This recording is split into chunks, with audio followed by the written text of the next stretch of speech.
নমস্কাৰ বন্ধু বান্ধৱীসকল পুনৰ শিক্ষকৰ বিজ্ঞাপন প্ৰকাশ পালে অত্যন্ত ভাল খবৰ আপোনালোকে স্ক্ৰীনত নিশ্চয় দেখিছে government of Assam office of the inspector of school Dima Hasao district circle Haflong advertisement in pursuance of the north Cachar hill autonomous council হাফলংছ তাত নাম্বাৰটো দি দিছে dated 19 August 2024 application are hereby invited in the application form as published in Assam Gazette from the intending and eligible candidates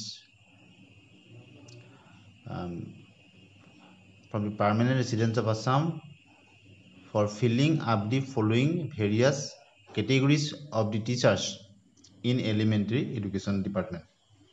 Dima Hasao districts as mentioned below ইয়াৰ তলত সকলোখিনি details দিয়া আছে name of the post assistant teacher science upper primary grade pay দিছে 14000 পৰা 70000 payment 2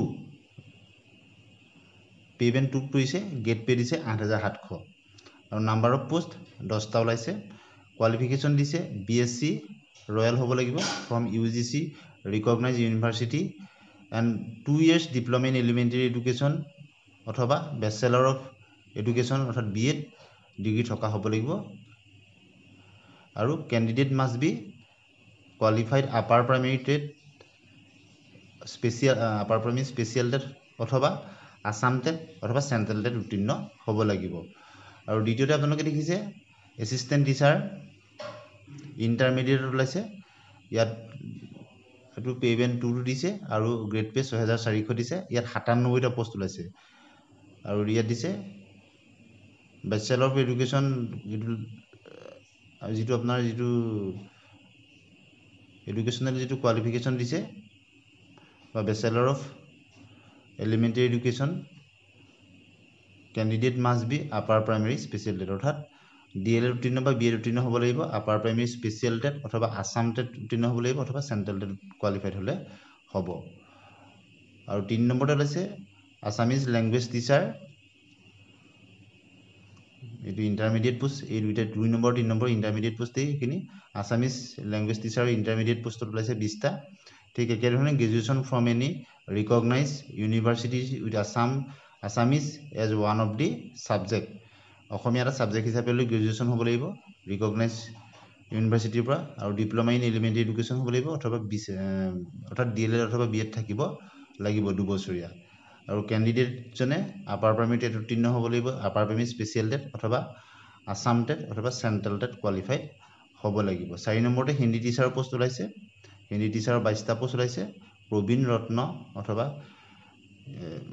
দেখিছে প্ৰবীণ অথবা ৰত্ন in হিন্দীত হ'ব লাগিব ফ্ৰম এনি ৰিকগনাইজড ইউনিভাৰ্চিটি অথবা BA with Hindi as one of the subject অথবা অৰ্থাৎ গ্ৰেজুৱেচন এটা সাবজেক্ট হিচাপে বিএ থাকিলেও হ'ব আৰু 2 বছৰীয়া ডিএলএড ডিগ্ৰী অথবা বিএড ডিগ্ৰী থাকিব লাগিব আৰু ক্যান্ডিডেট সকলে আপাৰ প্ৰাইমেৰী স্পেশাল টেট উত্তীৰ্ণ অথবা আসাম টেট উত্তীৰ্ণ অথবা আপাৰ প্ৰাইমেৰী সেন্ট্ৰাল টেট উত্তীৰ্ণ হ'ব লাগিব আপোনালোকে নিশ্চয় দেখিছে আৰু যেটো ওডিএল মোডত কৰা ডিগ্ৰী আউট কেম্পাছৰ ক্ষেত্ৰত এটা অসম চৰকাৰ যি ওএম আছে সেই ওএমৰ নীতিটো ফলো কৰা হৈছে ইয়াত নোটত এই কথাটো দি দিছে গতিকে যি সকলে আবেদন কৰিব বিচাৰিছে তেওঁলোকৰ কাৰণে খুব এটা গুৰুত্বপূৰ্ণ এটা ভাল খবৰ কন্ডিশন অফ ৰিক্ৰুটমেন্ট আপোনালোকে চাই লওক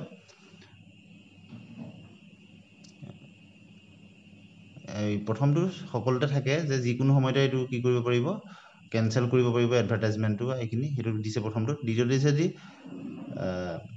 the level of candidates will be given the local candidates will be given preference অৰ্থাৎ বিটিসিৰ দৰে ইয়াতো লোকাল খিনি প্ৰিফাৰেন্স দিয়া হ'ব আৰু ডিমা এটা গভট সাৰ্কুলাৰ নাম্বাৰ এটা দিছে অৰ্থাৎ লোকাল ক্যান্ডিডেট খিনি প্ৰিফাৰেন্স পাব বিটিসিত যেনেকে লোকাল খিনি প্ৰিফাৰেন্স পাইছিলে ইয়াতো লোকাল খিনি প্ৰিফাৰেন্স এটা পাব গতিকে আপোনালোকে আউটসাইড ডিমা হাছাওখিনি এপ্লাই কৰে নে নকৰে সেইখিনি আপোনালোকে চাই ল'ব কথাখিনি কিন্তু লোকাল যি সকল আছে তেওঁলোকৰ কাৰণে এটা ভাল কথা প্ৰিফাৰেন্স পাব তেওঁলোকে the candidate have passed the S TET অৰ্থাৎ স্পেশাল টেটৰ কথা কৈছে A TET অথবা C TET হ'ব লাগিব আপাৰ প্ৰাইমেৰী স্কুল এটো আগতে উল্লেখ কৰা হৈছে ক্যান্ডিডেট মাষ্ট বি এটো বয়সৰ কথাটো দিছে 18 বছৰ পৰা 40 বছৰলৈ আৰু ৰিলেক্সেশনৰ ব্যৱস্থা যি দৰে গভৰ্ণমেণ্টত থাকে সেইখিনি থাকিব সেইখিনি কথা দিছে ক্যান্ডিডেট মাষ্ট ৰিকোয়াৰ্ড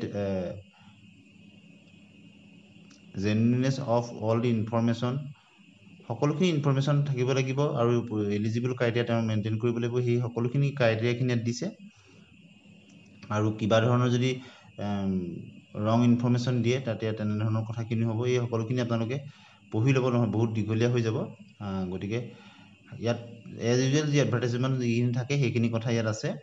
আৰু লগতে এটা কথা ইয়াত গুৰুত্বপূৰ্ণ, BTCৰ দৰে ইয়াত লোকেল কেণ্ডিডেটসকলকো প্ৰিফাৰেঞ্চ দিয়া হ'ব। আৰু কেনেদৰে এপ্লাই কৰিব লাগিব সেই কথাটো এটা গুৰুত্বপূৰ্ণ, আপোনালোকে চাই ল'ব। The candidate should apply in duly fill up prescribe form of application, অৰ্থাৎ অফলাইন মোডত হ'ব। এপ্লিকেশ্যনটো অনলাইন নহয়, অফলাইন মোডত দিছে। প্ৰেছক্ৰাইব ফৰ্মেট এটা দি দিছে, সেই প্ৰেছক্ৰাইব ফৰ্মেটত কৰিব লাগিব। 2 ছেপ্টেম্বৰৰ পৰা হ'ব 2024, আৰু 2 ছেপ্টেম্বৰৰ পৰা 13 ছেপ্টেম্বৰলৈকে হ'ব 2024লৈকে। আৰু অফিচ টাইমৰ ভিতৰত দিবগৈ লাগিব। Office of the deputy inspector of schools, Dima Hasao, হাফলঙত এপ্লিকেশ্যন দিব লাগিব। আৰু ইন ছাৰ্ভিচ কেণ্ডিডেটসকলে তেওঁলোকে থ্ৰু প্ৰপাৰ্চনেল এপ্লাই কৰিব লাগিব। তেওঁলোকে NOC দিব লাগিব, সেই কথা উল্লেখ কৰিছে। 2 কপি পাছপৰ্ট চাইজ ফটোকপি দিব লাগিব তেওঁলোকে কেণ্ডিডেটসকলে। এইখিনি যিখিনি ডকুমেণ্ট দিব লাগিব সেইখিনি দিছে। অট'নমাছ কাউন্সিল ডিমা হাছাও আৰু ফিজ ষ্টাম্প দিব লাগিব, ৰুপিজ 10 সেইখিনি দিব লাগিব। HS আৰু কিখিনি ডকুমেণ্ট দিব লাগিব, মেট্ৰিকৰ মাৰ্কশ্বিট, চাৰ্টিফিকেট, এডমিট সেইখিনি দিব লাগিব। হায়াৰ ছেকেণ্ডেৰী মাৰ্কশ্বিট চাৰ্টিফিকেটখিনি দিব লাগিব, ডিগ্ৰীখিনি দিব লাগিব, প্ৰফেচনেল কোৱালিফিকেশ্যনখিনি দিব লাগিব। আৰু যদি ৰিজাৰ্ভ কেটেগৰী হয়, আপুনি ৰিজাৰ্ভ কেটেগৰী হ'লে আপোনাৰ কাষ্ট চাৰ্টিফিকেটখন দিব লাগিব। আৰু অন্যান্য ধৰণৰ প্ৰফেচনেল যি কোৱালিফিকেশ্যন আছে তাৰ সেইখিনিতো দিবই লাগিব। আপোনাৰ সকলোখিনি দিব লাগিব, মাৰ্কশ্বিট চাৰ্টিফিকেট যিখিনি আছে আপোনাৰ প্ৰফেচনেলে হওক বা একাডেমিক কোৱালিফিকেশ্যনখিনি দিব লাগিব। আৰু লগতে কাষ্ট, যদি আপুনি কাষ্টৰ হয়, কাষ্টৰ চাৰ্টিফিকেট, যদি OBC, MOBC, SC ST এনেধৰণৰ তেনেধৰণৰ যদি আছে কাষ্টৰ চাৰ্টিফিকেটখিনি আপুনি ইয়াত প্ৰডিউচ কৰিব লাগিব। ইয়াৰ উপৰি PWD যদি হয়, PWD হ'লে PWDখিনি দিব লাগিব। যিখিনি আপোনাৰ অন্য এডভাৰ্টাইজমেণ্টত যিখিনি ডকুমেণ্ট বিচাৰে ইয়াত একেখিনি বিচাৰিছে, কিন্তু অফলাইন মোডত ইয়াত দিয়া হৈছে। সকলোখিনি প্ৰেছক্ৰাইব ফৰ্মেটত দিব লাগিব। Any other marksheet and certificate of higher এডুকেশ্যনৰ যদি আছে সেইখিনি দিব লাগিব আপুনি। BEdৰ সেইখিনি দিব লাগিব, মাৰ্কশ্বিট চাৰ্টিফিকেট ফাৰ্ষ্ট ইয়েৰৰ পৰা 4th চেমলৈকে। যদি আপুনি এবছৰীয়াকৈ কৈছিলে তেতিয়া প্ৰথম বছৰ, দ্বিতীয় বছৰ দিব লাগিব। যদি ছেমিষ্টাৰ চিষ্টেমত কৈছে আটাইকেইটা দিব লাগিব। DLEডৰো ঠিক একেদৰে আটাইখিনি মাৰ্কশ্বিট চাৰ্টিফিকেট দিব লাগিব। PRC দিব লাগিব আপুনি। লগতে দিব লাগিব কাষ্ট চাৰ্টিফিকেট দিব লাগিব। কেণ্ডিডেট বিলংিং টু দি EWS যদি আছে EWSখন দিব লাগিব।